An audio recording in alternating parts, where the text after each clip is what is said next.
This is WWE superstar Drew McIntyre, and you're listening to the WWE Podcast. The champ is the one that everybody wants, me. It's going to WrestleMania. Claymore! Austin 316 says I just whipped your ass. This is my iron. You're going to acknowledge me. Good morning, good afternoon, good evening, hello, whatever time it is with you and wherever you are. Thank you for downloading this SmackDown review as part of the WWE podcast. Once again, and as always, it's an absolute pleasure to have you listening along. Happy New Year to you all, and I hope you had a good one, whatever you did. Well, it's a bit of a weird show today, as SmackDown was not shown in the UK on Sky. I checked like a million times and literally everywhere, and there was nothing, no SmackDown. So I thought maybe Netflix would show it, but checked on there. And next week's episode is showing that it will be on, but nothing for this week's. So I've had to track down this episode online, which was no great hardship, but obviously it made me view it in a slightly different way. So please excuse if you feel the show is a bit different this week, and normal service will definitely be resumed next week. So before I start my review, a little peek behind the curtain, so to speak, of how I put this show together. I watch the show after the event. I rarely stay up and watch it live because I'm an old lady who needs her beauty sleep. But I generally get up in the morning here in the UK, so it'll be Saturday morning, and watch the show as if it was live. And as I'm watching the show, I write my notes, and I never go back and change my notes because, in my opinion, I think the show is better as if we're all experiencing it together. So that's a little explanation of something that you will see coming up later in the show. And I made the choice not to change my notes or change the way I deliver the show. So we kick off tonight. Let's have no further ado and let's get to it and review the SmackDown that aired on January the 3rd from Phoenix, and the first 3-hour episode past the Red Bull. So the show kicks off tonight with a look back at last week and the announcement from Nick Aldis regarding KO nicking the Winged Eagle title, and the subsequent face-off between him and Cody, and the ladder match that has been made for the Royal Rumble. And as we get down to things properly tonight, we get Cody coming out first, to be honest, looking pretty healthy and doing his full entrance. And as Cody is on his walk to the ring, Cole reminds us his ongoing problems with his neck since Saturday night's main event. Cody has the mic, and he doesn't ask us what we want to talk about tonight. He says that the timing is key in this business, and WWE is changing, and everything is changing starting tonight with this 3-hour show. Raw going on to Netflix, and he wants to be excited and involved, but he isn't cleared to wrestle, and the reason is KO. He talks about the Royal Rumble and the ladder match, and before he can go any further, Drew's music hits, and out he comes. Corey says this is a surprise, and Cole says, well, not really, because the transfer window is in effect, and he might be here to do a transfer, or at least to discuss a transfer. I mean, guys, I guess at least WWE have an excuse for all the brand switching right now, with this transfer window that's been invoked from absolutely nowhere. Corey reminds us of Drew's current mission to destroy anyone who has helped Roman, and we get a stare down for what feels like hours. I guess this is now because they've got a bit of extra time to play with, so we'll fill that extra hour from somewhere. And then out of nowhere, randomly Drew hugs Cody. Drew grabs a mic and tells Cody that he isn't here to hurt him, he's here to help him. He tells Cody that he's about to screw up his entire life's work, and he says this is the best generation there's ever been in terms of wrestlers, and the best there's ever been in terms of numbers and viewing figures, I assume, and gates and merch sales and things like that. And it's down to Cody's quarterbacking. He says that he is here to be Cody's friend, and he says KO is running around with a fake belt and being promoted as champion on the live shows. Cody then says he would love to say that he felt he and Drew were kindred spirits, or that he watched as Drew guided the company through the darkest of all times. I'm guessing the pandemic era or the Thunderdome era, whatever we're calling it these days. Cody says he can't say that as he doesn't believe him. He says he can feel the tension, and if he's going to throw hands, let's just get to it and fight. Drew says again that he isn't here to hurt him, just help him.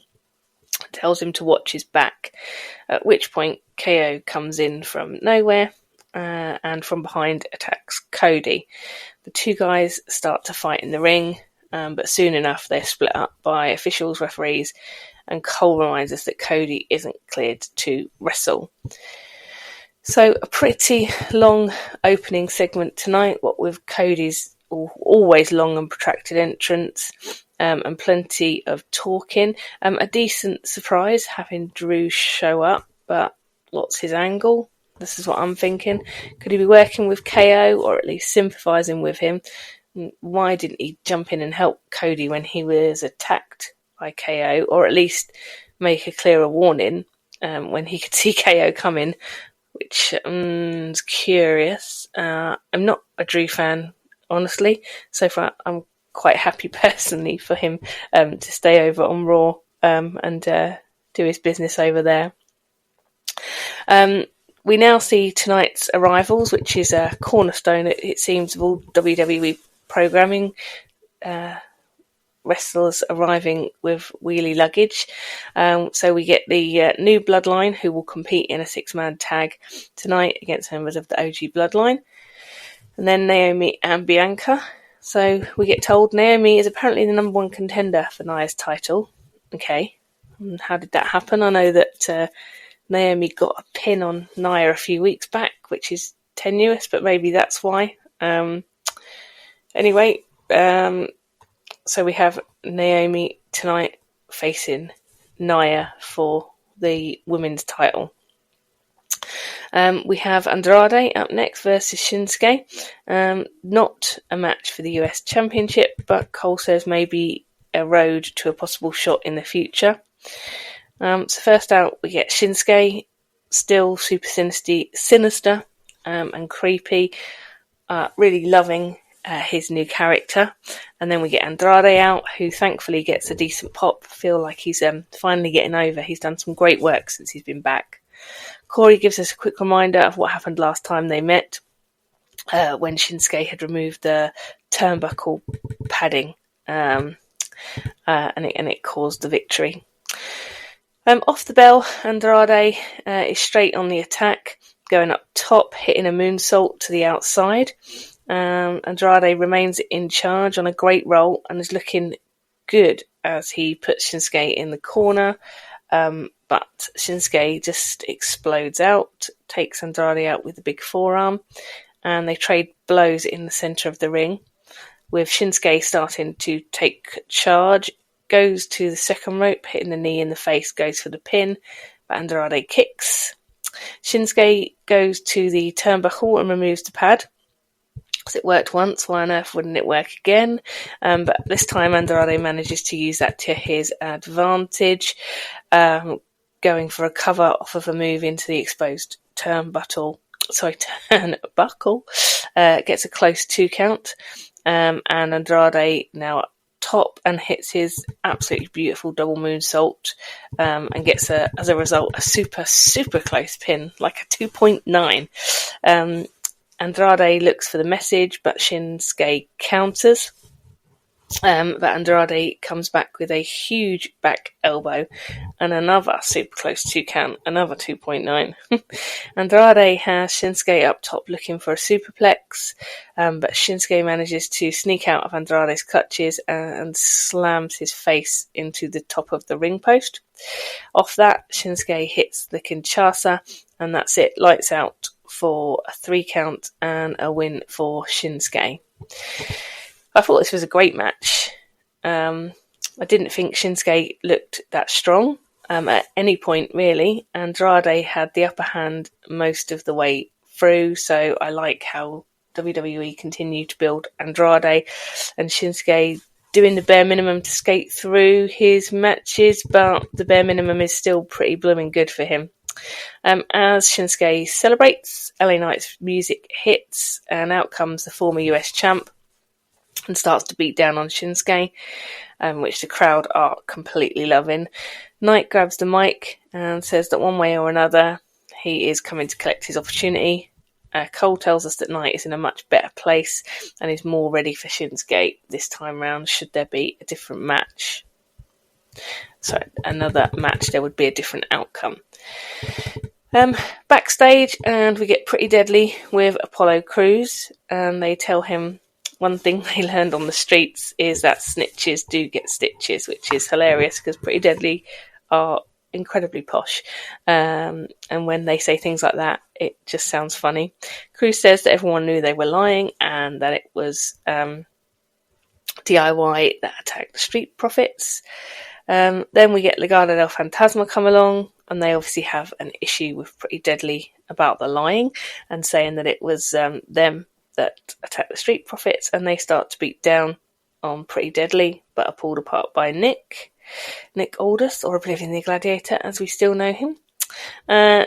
Nick tells Pretty Deadly to hang around for a chat, and before they can have that chat, DIY come along and say, why is Nick taking Apollo Stooges, which I thought was quite funny, word over Pretty Deadly. DIY say they know what Pretty Deadly want, and that they want a tag team title match, and if they want that, it's very important they leave tonight as champions in their match against Motor City Machine Guns. So in other words, DIY have got themselves a bit of insurance in the form of Pretty Deadly. I think this is a fun angle. I like what they're doing with their tag titles, and it's great to see this many different teams involved directly in the picture.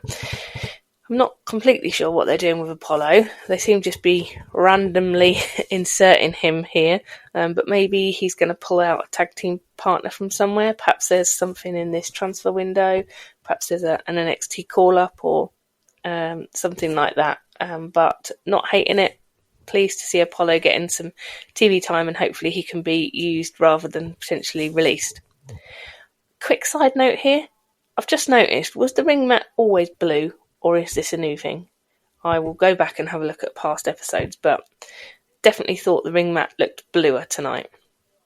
Anyway, now coming out we have Michin, fresh off her loss to Chelsea Green for the US title. She's facing Piper Niven. Piper comes out to Chelsea's music, which I can't get over. I think that's a bit weird because I think Piper does have her own music.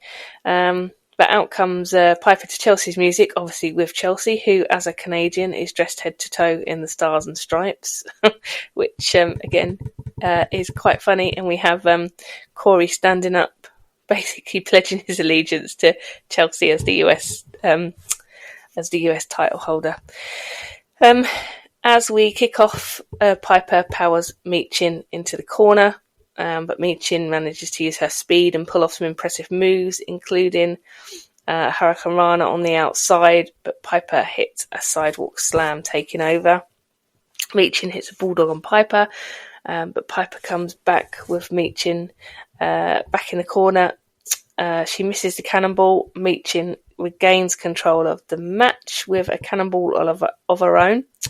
Michin gets distracted by Green, giving Piper a chance to recover. Michin misses Eat the Feet, and Piper hits her with a driver, getting a 2 count. And Piper seems to go for Naya's Annihilator, which she misses, connecting with Michin's boot. And then Michin formally hits Eat the Feet on Piper, and manages to get the win on her. I'm pleased that they are choosing to continue this storyline and give Michin more time on TV. I'm not sure where we're going with this. It looks like we might be headed for a rematch between these two, possibly at Rumble, possibly before. I wouldn't hate to see Michin with the belt. I like what they're doing with her at the moment, but I think Chelsea should keep hold of it for a while longer. And she's such a great heel champion. She's doing a good job without actually having defended it thus far. We now go backstage where we see the Wise Man arriving, and Cole tells us that he must be out next. Before that, we get a promo pre-recorded from Naomi telling us that we all have the glow in us and we don't have to experience life the way we've been told, but we can be led by the dreams in our hearts. Okay. Maybe they're setting up to win the title. I don't think so, but who knows? They're really pushing Naomi tonight. Let's see what happens. Now we've got Heyman already in the ring. God, it's good to have him back because he does his normal intro. It just feels very comforting. He says he's here to set the record straight, and on Monday we're going to find out who the real tribal chief is. He says it was him and Roman who taught Solo to be the next in line to take over in the future. When Roman was ready to stand down, then Solo would reign as chief. He says that Solo stole the Ulafala from Roman's bag, and he says he didn't earn it, he stole it. He says he got rid of Jimmy, and he got rid of him, the wise man, as he knew that no sane man would ever acknowledge him. So he brought in his new bloodline, who were a band of not worthy of being WWE wrestlers, and I think he calls them animals. He says at Raw this Monday, he promises that the OTC will win and become the one and only tribal chief. As he goes to leave the ring, Solo's music hits and he makes his way down to the ring.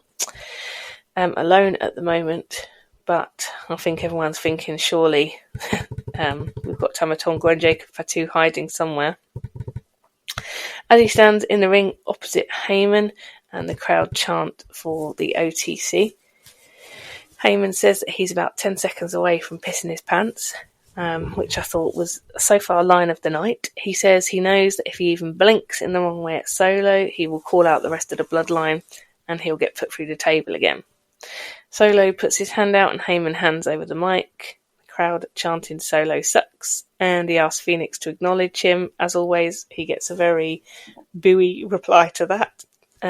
No one seems to really be acknowledging him. Solo says it's time for the wise man to acknowledge the truth. He says he wants to owe Heyman a favour, and he needs someone to hold the Ulafala this Monday on Raw, someone who respects the family and the Ulafala. He says if Roman beats him, Heyman will put the Ulafala around his neck and Solo will acknowledge Roman. But when Solo beats Roman, he says he will beat him. He wants Heyman to put the Ulafala around his neck so everyone knows he owns it. And he owns Heyman, and he will be his wise man forever, leaving Roman with no choice but to acknowledge him. Heyman makes no comment to this and leaves the ring. What do you guys think happens here? I think Roman wins and becomes the undisputed tribal chief. But what's the CM Punk favour? Do we think that this will play in here? Is Punk going to appear for Heyman? I mean, it might play into a completely different storyline in terms of favour. Who knows? And maybe we get Heyman something to do with the Seth Punk match on the same night. I don't know. I do know I can't wait for Raw on Netflix either way. We then get a promo from the Motor City Machine Guns, telling Johnny off basically for stabbing him in the back and basically telling him that it only took them 3 matches to win the titles and it will take them only 1 to win them back. It was a bit longer than that, but that was basically the crux of it. The tag match with DIY versus Motor City Machine Guns is up next. And first of all, we've got Ciampa in with Sabin. They tie up in the middle of the ring. Sabin, with a couple of arm drags, gets in the upper hand and makes the tag to Shelley, who continues the offensive on Ciampa. Sad to say that the crowd are pretty quiet for this one at the moment. Johnny is tagged in, and the Motor City Machine Guns pull excellent double team move through the ropes, taking out both members of DIY. We then have Ciampa in with Shelley. Both men are down. We get double tag made as Shelley unloads on Johnny and taking out Ciampa on the outside. We get a quick 2 count on Johnny. Ciampa with the distraction and gets hold of Shelley for Johnny to deliver a kick. But Shelley counters with a kick of his own, putting the Motor City Machine Guns back in charge with a beautiful double suicide dive through the ropes. We get a tag made and Gargano starts to fight back, but is taken out with double kicks from Motor City Machine Guns. Ciampa saves the day, breaking up a pin as Ciampa and Saban go toe-to-toe in the middle of the ring with a juke off. It starts to break down then as everyone's back in the ring. Remembering that we have Ciampa legal with Shelley, we get a blind tag and some outstanding double team moves, as always, from the Motor City Machine Guns on Ciampa. And as Shelley goes up top, we get the predicted appearance from Pretty Deadly with a distraction as DIY pull the double team and Shelley kicks out. We then get the Los Garzas out to chase off Pretty Deadly. In the ring, there's a double submission move on DIY, who look to be on the verge of tapping as Pretty Deadly come back into the ring, followed closely by Los Garzas, who cause the DQ and DIY retain. So I guess this was a little Benny Hill with the chasing around the ring thing. And we knew that Pretty Deadly were going to feature in this match. Still, probably the right outcome for DIY to retain. They've got so much heat right now. There is a lot of tread left on the tyre, so to speak. Corey on comms doing an excellent job of making Johnny even more of a heel, telling stories about their past together and how Johnny prevented people coming up into WWE and how he's a parasite who latches on to others. This is really good stuff, and the tag division is finally interesting again, and that's without the Street Profits even featuring tonight. So good stuff. Now we go backstage and we have Nia, who's complaining to Candice, asking where Tiffy is. Candice, as always, takes the opportunity to put the knife in and say how sensitive Tiffy is and how that she's probably upset from what Nia said last week. Candice says not to worry, she is there, and that Tiffany tends to overcomplicate things anyway. Nia tells Candice to keep Bianca out of the way tonight. We then get Sammy backstage, who bumps into Carmelo. He says if Strowman hadn't interfered, he would have won. Their match last week, there's a bit of back and forth between them, and the Usos appear. Mello skulks off, and as the Usos leave, they bump into the absolute nutter who is KO, who tells them basically watch your back. We then get Cody backstage with Nick, who asked if he's okay. He says Cody needs to think about the future of both the company and his own future. Cody says that Nick's a good boss, and that he has a right to make him do media, sign autographs and bench him till the Rumble if he wants. But Cody has the right to call his shot. He says if he sees KO, he will drop him on sight. And now we have the women's title match, which is Naomi versus Nia. Cole reminds us that it was 2017, the last time Naomi won a singles title, so almost 8 years ago.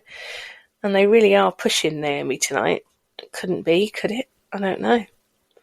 Nia makes her way to the ring with Candice, and still no sign of Tiffany. Could that mean something? And I've just noticed, because, that observant, that we've got Lillian Garcia announcing tonight. She is awesome, and it transpires that there has been some kind of trade, and we now have Lillian on SmackDown going forward, which is fantastic. We kick off the match with Naomi getting in some early offense on Nia, but Nia powers out and delivers a headbutt to Naomi, chucking her across the ring like a ragdoll. Naomi with a drop toe hold on Nia, but Nia quickly back on top. Naomi gets delivered another headbutt, sending her outside, and Nia misses the Annihilator, but as Naomi tries to capitalise, she's caught in midair, slammed to the mat for a cover, only just managing to kick out. We get another slam and an elbow drop for Nia. The crowd are chanting Tiffy time as Nia has a chin lock on Naomi. She tries to rally, but is delivered shouldered first into the ring post, and then gets her head squished by Nia's arse. I'm not sure what that move is called. She goes for a pin, but Naomi kicks in 2 again. Nia gets Naomi up, but Naomi manages to counter with a sunset flip, going for a cover, but Nia kicks out, and she now has Naomi set up for the Annihilator, but Naomi gets up and manages to hit a leg drop on Nia, who kicks in 2. We get Nia with a headbutt. Naomi sidesteps, sending Nia into the post. Naomi hits a double axe handle and a big enziguri off the second rope, and manages to hit a Samoan drop on Nia, and gets a super close 2 count. That was very impressive stuff from Naomi, managing to get Nia up and hitting a Samoan drop. Naomi tries to set up for a moonsault, but Nia gets up and has Naomi caught up in the ropes and smashes her. Nia from the second rope hits a leg drop, and somehow Naomi kicks out of the cover despite looking utterly squished. Naomi hits a tornado DDT. Nia only just manages to kick out. Nia looks to roll out of the ring, but Naomi stops her again, goes for a cover, again with Nia narrowly kicking out.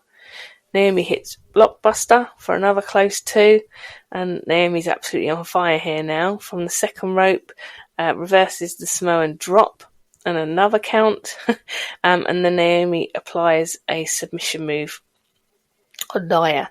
At this point, Candice distracts the ref, and Bianca comes to the rescue, taking out Candice, but Nia, looking mad as hell, comes round on the outside, takes out Bianca, and then back in the ring, tries to hit the Annihilator, but Naomi has it scouted and counters, taking her out from the top rope, and both women are down, as out comes Tiffany for another fake cash-in.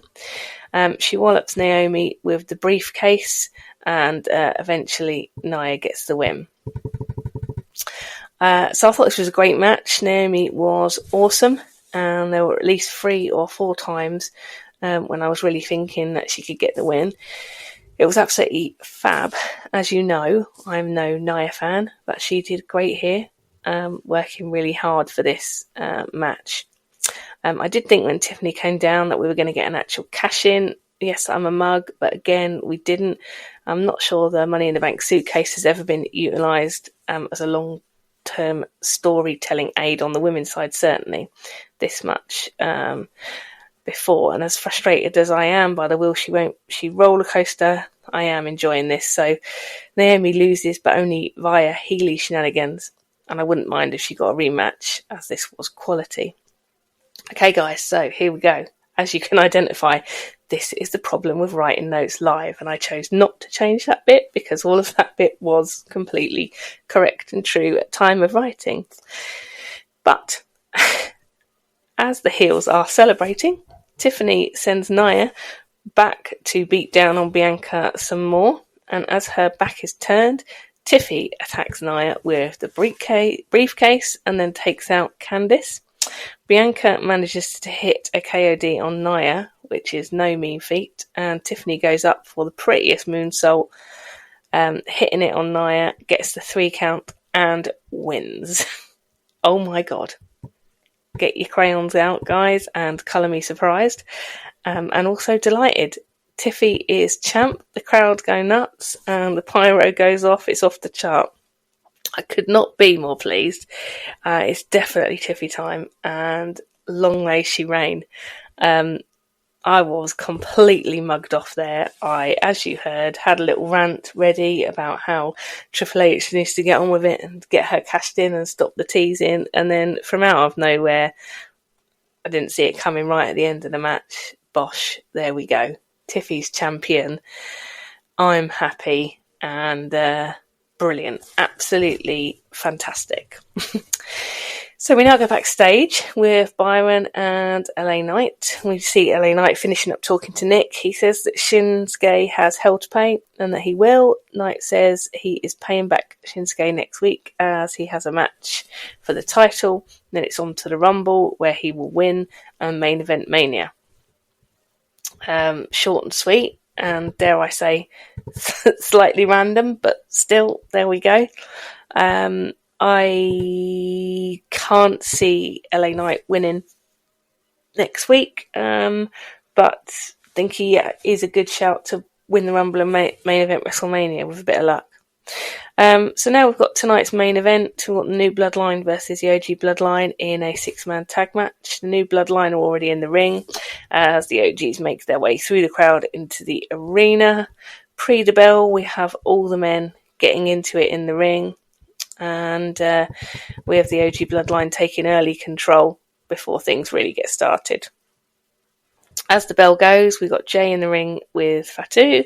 He quickly tags in Tama Tonga, who takes the upper hand on Jay, beating him down in the corner. But Jay fights back, tying up Tonga and getting a tag to Sammy, who goes off the top with an axe handle, and a tag to Jimmy. And we have Solo taking out Jimmy from the outside while the ref is distracted. And now we have Solo in the ring and he is chopping off to Roman via the camera whilst punching Jimmy in the face. And we've got more shenanigans from the New Bloodline while the ref is distracted and Solo retaining control. Jimmy manages to tag in Sammy, who gets in some great shots on Solo. Finally, on the 3rd or 4th attempt, Sammy manages to get Solo down with a huge clothesline, but is caught by Solo when he tries to move from the top, and Solo hits spinning Solo on Sammy, followed by a Samoan drop. Sammy looks pretty down and is dragged to the corner where Tonga is tagged back in and Sammy gets absolutely mullered. And then we get Fatu tagged back in, who smashes Sammy in the corner. And then Solo is tagged back in and Sammy's trying to fight back. He manages to hit Blue Thunder on Solo and goes for the tag, manages to get Jay in. Solo tags in Tama Tonga. Jay lays out Tonga and we get a blind tag to Jimmy, who work together. Seeing them work together like old school Usos is great. And they carry on the beat down on Tonga. We get Fatu in to try and help, taking out Jimmy. Jay gets a cover following a net breaker, but Tonga kicks out. And then there is some snerish shenanigans, say that with a mouthful of wine gums, going on outside the ring, taking out the rest of the OG Bloodline for now. Tonga hits a modified DDT on Jay. Jay kicks out. Tag is made to Fatu. And we get Jay with a super kick. Sammy back in. Quick tag to Jimmy. And the OG Bloodlines take turns smashing Fatu in the corner one after the other. So he gets smashed 3 times in a row. Jimmy is legal. Goes off the top with an Uso splash. Which looked a bit weird. I don't know if Jimmy was protecting his foot or ankle or whatever, but Fatu kicks in 2. Fatu goes to the top for a splash, which looked like a normal splash, followed by a moonsault, and we have Sammy in to break up the cover. A blind tag to Jay, and the Usos deliver a double super kick to Fatu, who kicks in 2. And then from nowhere out comes Drew. Jay takes Drew out, but then gets caught by Fatu in a Samoan drop. Fatu tags in Solo. Jay spears Fatu and hits the splash, but Fatu isn't legal, so all that was in vain. Solo hits the Samoan spike and takes the pin, and and the win for the New Bloodline. So that's where we leave it. So a win for the New Bloodline. I'm not sure that these days that tells us anything about what the outcome of the match for the Tribal Chiefdom might look like on the new episode of Raw on Netflix. I thought this show was great. I was really worried that we were just going to get hours of entrances, really long protracted promos and random segments, and it wasn't without that. Some of the entrances were really long. For example, in that last match, the main event, the OG Bloodline entrance took about 3 hours. Cody's, as always, takes ages, and there were some slightly random backstage segments, but all in all, I really enjoyed it. A great show. Barely noticed the extra hour, to be honest. Some of the storytelling was so absorbing. Can't get over the Tiffy cash-in, and what a great use of the Money in the Bank suitcase that was. I was fooled, and I'm no wrestling genius, but I did not see that coming. I can't wait to see what Tiffy's reign brings, and the continuation of all the stories here tonight. So we had the continuation of the tag team titles, DIY Motor City Machine Guns, Legado del Fantasma, Pretty Deadly. We've still got to bring in Street Profits. That's all really exciting, and genuinely no clue where that's going to go. Shinsuke, LA Knight. We've got, for some reason, Drew sticking his nose in over on SmackDown Business. You know, I'm not loving that, but there we go. And then we've got the OG versus the New Bloodline. I mean, it's just all amazing. And Raw on Monday is going to be completely off the charts.